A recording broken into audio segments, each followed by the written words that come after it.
Hello and welcome to this edition of Caring, our look at humanitarian issues.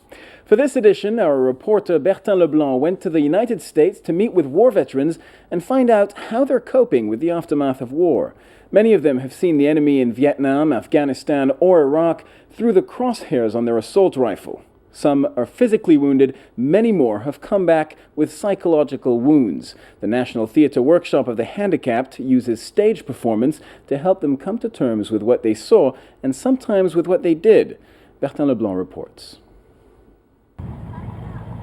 Penobscot Bay, a place of natural beauty where for many a generation man has lived in perfect harmony with his surroundings. This timeless place is more than 9,000 kilometers from Baghdad and far from the horrors of war. And it's the place chosen by the New York-based National Theatre for the Handicapped to get together a group known collectively as the Veterans of Iraq and Afghanistan. What we want to do is we're going to try to keep people as tight as possible so Lewis can get everybody in the picture. A photo for the record so that they never forget. These men and women are finishing 10 days of reflection on their post-conflict lives. The theatre is being used as part of the healing process, allowing them to express themselves and perhaps put an end to the war which is still ongoing in their heads. There are many programs that want to get them back on their feet with prosthetic devices, which is terrific. They want to get them skiing, they want to get them whitewater rafting, they want to get them camping, they want to do everything to do with the physical part of it. But no one's trying to help heal their souls. And my heart. Good. Now, you look like you hate this.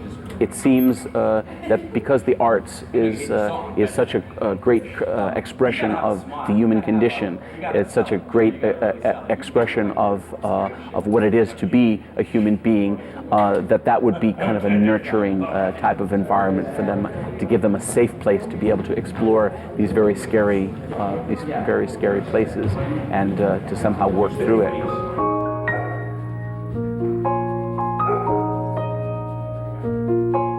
The first thing the veterans do is to commit to paper their war suffering.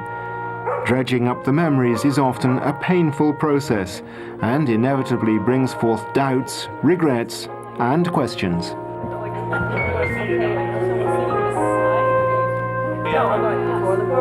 That's good.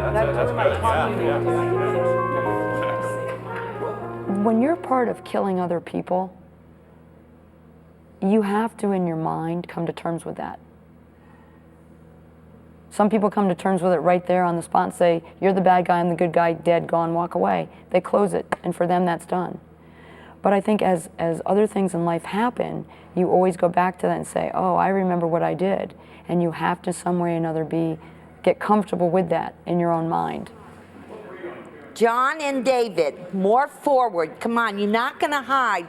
Line up with your first person here. The ultimate test is to take to the stage in front of an audience. Each student gives a monologue, recounting the fruits of their labor.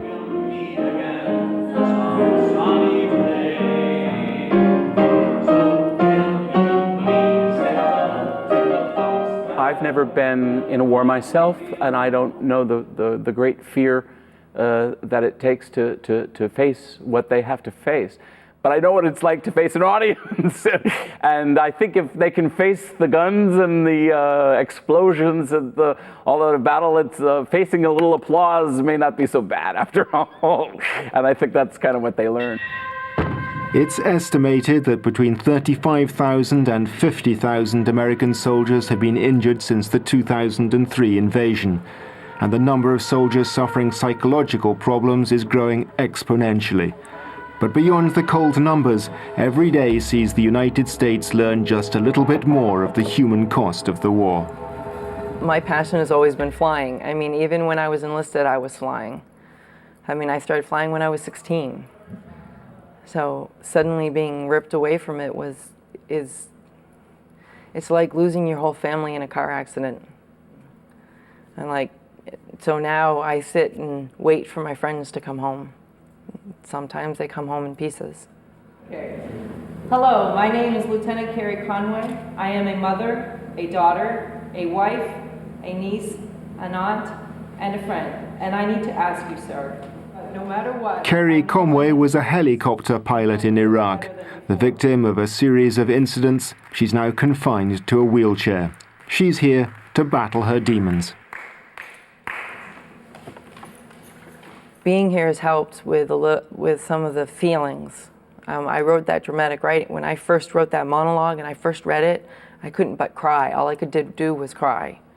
And it took me all week. Every time I read it, I would cry, and I'd cry less, and I'd cry less, until I was finally actually able to present it the way I wanted. Why, sir, was I there? You told me it was to stop the terror, yet all I saw was terror. The people living in the buildings around me were friendly, but scared. They were afraid of me, of anyone around them, always wondering, when will their homes be invaded? When would they die too? I wanted people to understand this is me. It's from me, not from somebody else. This is my voice, you know? And that helped. That right there helped, because I actually, for the first time, had an audience that was silent, and they were listening. They weren't going, well, what about, oh, but I understand, you know, they weren't interrupting. They were just listening to me.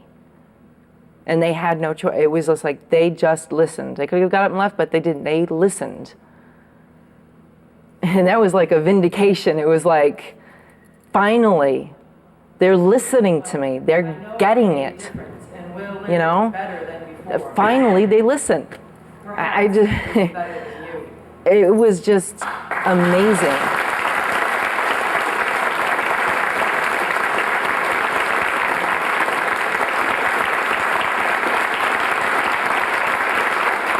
It's very personal, and I think that's why the audience is so appreciative.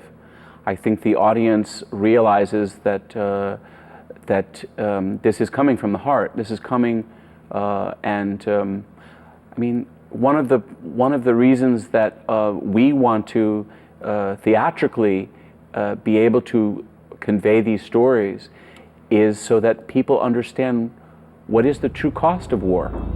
It is not just it's not just measured in the body bags that come back. There are human lives that come back and carry this experience on for the rest of their lives. I'm Jim Magner, United States Army, Vietnam. I came out of Captain. So I volunteered and went over there, and I was a platoon leader, rifle platoon leader for a while. Then they made me recon platoon leader. And then I got shot in a battle. I think now with the Iraqi war going on, there are certain parallels to Vietnam, and there are certain things that are very maddening, that people don't learn certain lessons, you know. And first you have to identify what the lesson is, and then you have to try and learn it. And I think that's part of the problem with what's going on now in Iraq, and I think it's affecting a lot of Vietnam veterans because they're reliving a lot of the same kinds of things that happened. 4 of my crew members died. I remained alone. Survivor.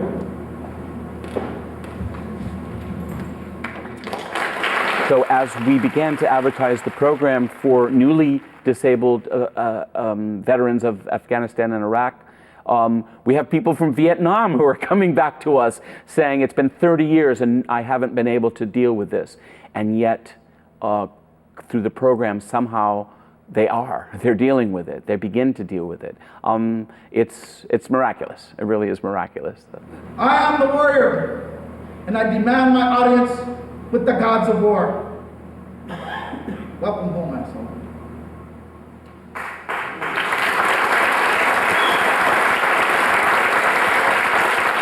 And I think that's part of what makes this whole experience so intense.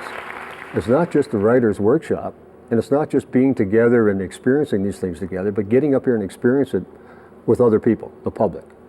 You know, here I am. This is my story. Pain. I welcome the pain, my persistent companion. Pain reminds me that I'm still alive and able to take steps, baby steps. I think that is what helps handicapped people is because they're not weighted down anymore. They're not on the ground. They're now, with the arts, they're going up someplace with their mind and with their eyes and their senses.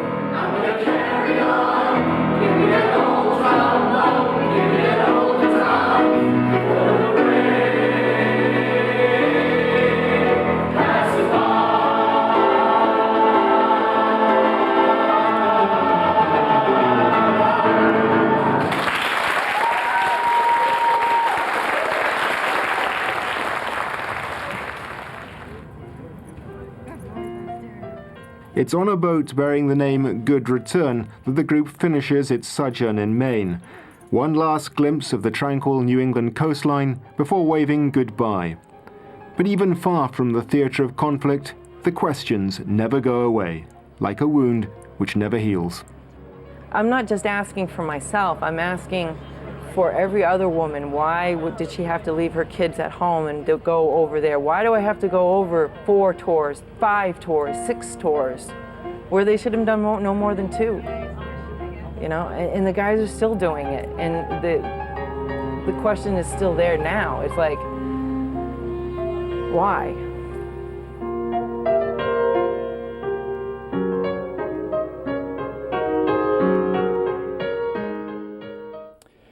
These veterans are going through hell, but the silver lining of this story is that their voice is now being heard. Congress just decided to increase the budget for the health care afforded war veterans. Well, if you'd like to comment on what you just saw, or write to our reporter Bertin Leblanc, or view the story again in English, French, or Arabic, please do so on our website, France24.com. Thanks for watching, caring. Goodbye.